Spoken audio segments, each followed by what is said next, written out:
Hi Year 11, this video is designed to help you with assignment 4. First question asks you what an adaptation is. It's an existing or inheritable characteristic that an organism has. It's going to help it survive and thrive in its environment. It doesn't help it survive and thrive.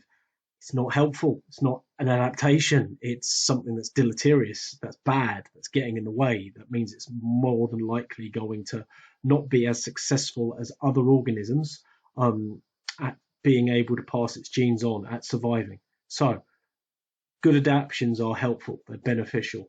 First question done. Second question, what are your types? Structural, physiological, behavioral.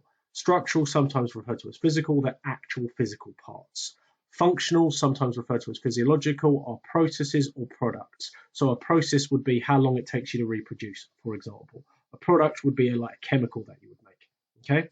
Behaviors are actions, things a living thing does. So good examples in the New Zealand bush are going to be not moving when a predator turns up if you're a bird, which is terrifying because if you've got a mammal on you as a predator, that's not going to work.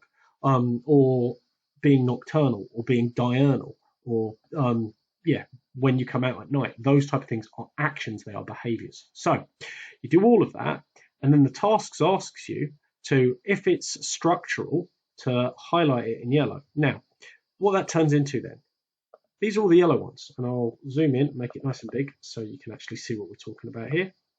These are all your structures: beaks, vestigial wings, yolk sacs, fine whiskers, nostrils, plumage, your feathers, your bill as a shield, big gape so you can eat, so you've got a wide distance between the top of your beak and the bottom of your beak, right? Long curved beak, hollow bones, those are all structures, those are all structural adaptations. You're also told why they're all useful.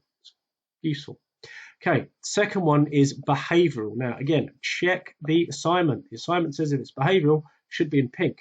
Put this all in pink. Boom. Incoming with the pink. Done.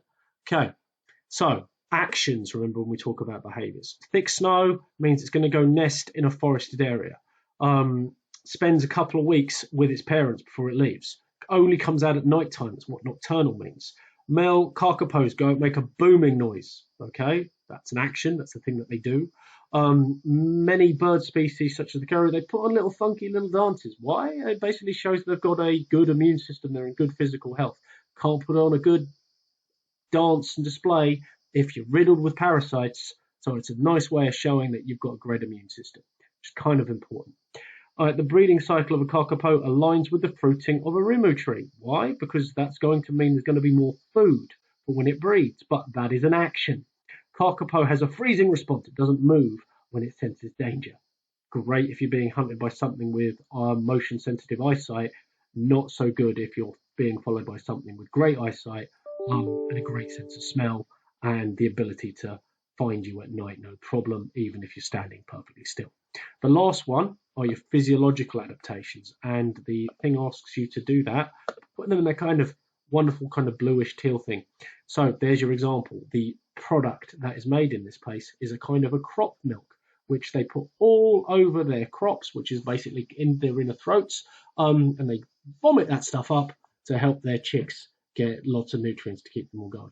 Those are your adaptations. Check what you've got. Many of you have these confused. Don't do that. Get it right. All good. No worries. Here to help if you need.